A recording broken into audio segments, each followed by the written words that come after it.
istagan joyingizga qo'ying va oyiga bir marta sug'orsangiz kifoya. Bu gaplar shunchaki afsona emas, balki aynan Zamekulkus haqidagi haqiqatdir. Bu o'simlik xonaki gulchilik olamida eng ko'p mish-mish va qiziqarli afsonalar bilan o'ralgan haqiqiy yulduz hisoblanadi. Bu xushbichim va viqorli afrikalik gul shu qadar mashhurki, uni zamonaviy ofis binolaridan tortib, shinamgina xonadonlargacha har qadamda uchratish mumkin. U o'zini chidamliligi bilan barchani mehrini qozongan. Biroq Zamekulkus juda yashovchan bo'lsa-da, u bilan til topishish va do'stlashish hammani ham qo'lidan kelavermaydi. Bugungi videorolikimizda ushbu ajoyib o'simlikni qanday qilib to'g'ri parvarish qilish va uni ko'ngliga yo'l topish sirlarini birgalikda ko'rib chiqamiz azizlar. Nima uchun Zamekulkus guli yashovchan hisoblanadi? O'simlikni ildizlari qanchalik yirik va barglari qanchalik yashil bo'lsa, u shunchalik chidamli hisoblanadi. Sababi oziqa zaxirasida. Zamekulkus suv va oziqani o'z tugullarida hamda raxislarida, ya'ni barglar joylashgan o'sha poyalarida to'playdi. Shuning uchun tez-tez sug'orish unga mumkin emas. Suvga to'yingan gubkani eslang.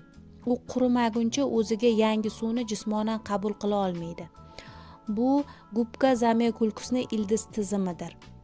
Agar juda tez-tez sug'orilsa, tugullar chirishni boshlaydi, chunki ular hali namlik zaxirasini sarflab ulgurmagan bo'ladi.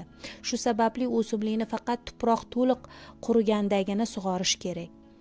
Zamekulkus soyaga chidamli o'simlik hisoblanadi, lekin uni vatani Janubiy va Sharqiy Afrika. U Tanzaniya, Zanzibar, Keniyani toshloq, issiq va quruq platalari, tekisliklari muhitida o'sadi. U yerda qanchalik yorug'lik ko'pligini tasavvur qilib ko'ring va shunda darhol tushunarli bo'ladi.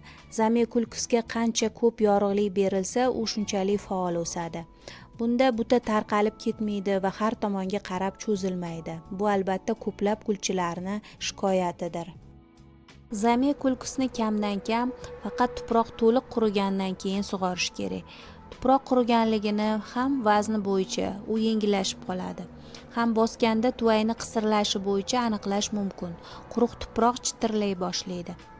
Tuvakda ildizlar qanchalik ko'p bo'lsa va o'simlikda yorug'lik qanchalik ko'p bo'lsa, u shunchalik tez quriydi.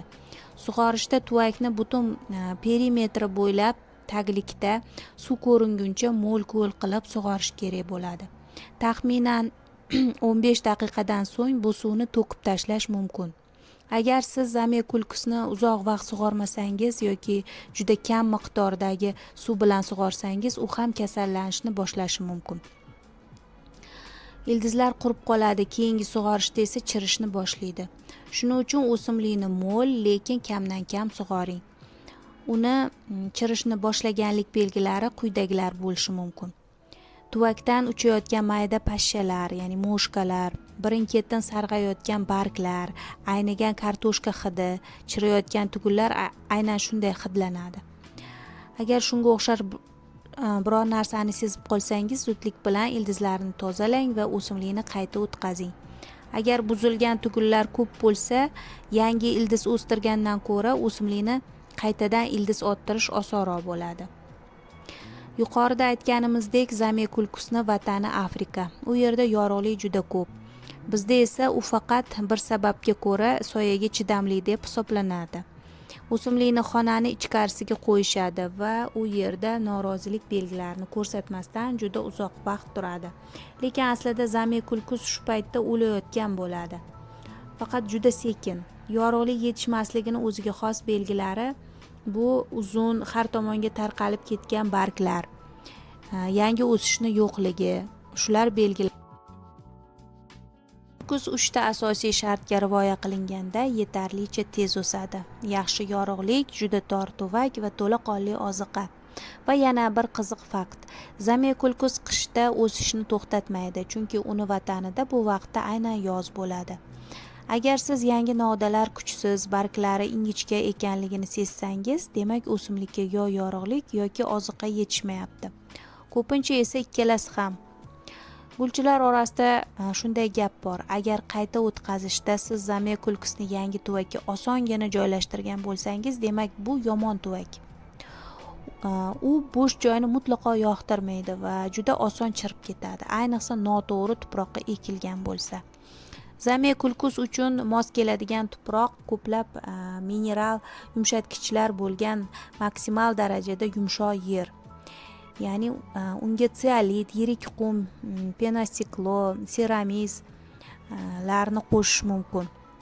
Ularni barchasini qo'shish shart emas, lekin tuproq siz ko'rishga o'rganib qolgan tuproqdan ko'ra ko'proq toshlar uyumiga o'xshab ketishi kerak bo'ladi.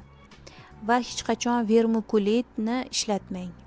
Namlikni ushlab turadigan boshqa yumshatgichlardan ham foydalanmang. Agar tuvak chuqur bo'lsa, hajmni kamaytirish uchun tubiga drenaj, keramzit yoki penastiklo qo'yish mumkin. Qayta o'tkazishda tuvakni maksimal 1-2 santimetrga kattalashtirishga harakat qiling. Katta kvartira insonga kerak, o'simliklarga esa ildiz tizimini hajmiga mos tuvak kerak bo'ladi. O'g'itlash borasida shunday qoida mavjud. Biz o'simlikni uni o'sayotganini ko'rganimizda oziqlantiramiz. Ya'ni biz yil fasliga bog'lanib qolmaymiz, balki o'simlikni ehtiyojidan kelib chiqamiz. Agar zamekulkus sizda yorug'lik bilan ta'minlangan bo'lsa, yaxshi o'sayotgan bo'lsa, uni yil bo'yi oziqlantirish mumkin bo'ladi va faqat qishda o'g'it miqdorini yarmigacha kamaytirish kifoya hisoblanadi. Zamekulkus guli aynan chidamli bo'lganligi sababli tijorat maydonlarini ko'kalamzorlashtirishda juda tez ishlatiladi. Shuningdek, u zararkunandalar uchun unchalik mazali emas. Uning barglari juda qalin bo'lib, ularni tishlab teshish qiyin. Ammo agar o'simlik kuchsizlangan bo'lsa va barglari ingichka bo'lsa, unda ham zararkunandalar paydo bo'lishi mumkin. Zamekulkuslarning eng katta muammosi tugunlar kasalligidir.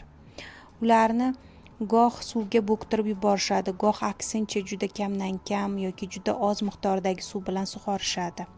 Bularni ikkalasi ham ildizlarni chirishiga olib keladi. Natijada kuchsiz, buralgan, sarg'ayayotgan va quruq barglar hosil bo'ladi.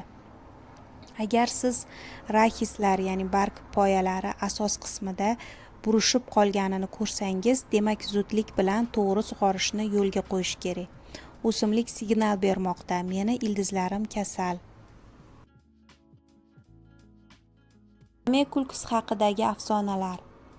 Zamekulkus haqida ko'plab ziddiyatli afsonalar yuradi. Qorong'u yo'lak uchun o'simlik parvarish talab qilmaydi, tor yoki aksincha keng tuvak talab qiladi, suvni yoqtirmaydi va boshqa ko'plab gaplar. Lekin haqiqat boshqacha. Zamekulkus zich, to'q yashil buta bo'lib o'sishi uchun unga yorug'lik kerak. Gultuvayni qorong'u burchakdan zamekulkus yaxshi ko'radigan quyosh nuriga chiqaring va oyiga bir marta grafik bo'yicha emas, balki tuproq to'liq quriganda sug'oring. O'simlikni ehtiyojiga qarab ish tuting va yana bir bor gulni tuvagi haqiqatdan ham tor ekanligiga ishonch hosil qiling. Zamekulkusga suvli muolajalar ham zarar qilmaydi. Tuproqni selofan bilan yopib, o'simlikka iliq dush tashkil qiling. Barglarini namlatta bilan artib turing. Bu ham fotosintezni yaxshilaydi, ham tashqi ko'rinishiga ijobiy ta'sir qiladi. Barglarni yorqinroq, yaltiroq va chiroyli qiladi. Aslida zamekulkus bilan til topishish bu tabiat bilan kichik bir shartnoma tuzishdek gap. Siz unga ortiqcha xalaqit bermaysiz, u esa sizni o'z go'zalligi bilan hayratlantirishdan to'xtamaydi. Bu o'simlik bizga shoshilmaslikni, vaqtida to'xtashni va oddiygina e'tibor qanchalik muhimligini o'rgatadi. Uni har bir yangi novdasi sizni to'g'ri g'amxo'rligingizga bo'lgan kichik bir rahmatdir. Umid qilamanki, bugungi maslahatlar sizni dollar daraxtingiz bilan chinakam do'st bo'lishingizga yordam beradi. Yashillik xonadoningizni tark etmasin. Keyingi videolarda ko'rishguncha azizlar.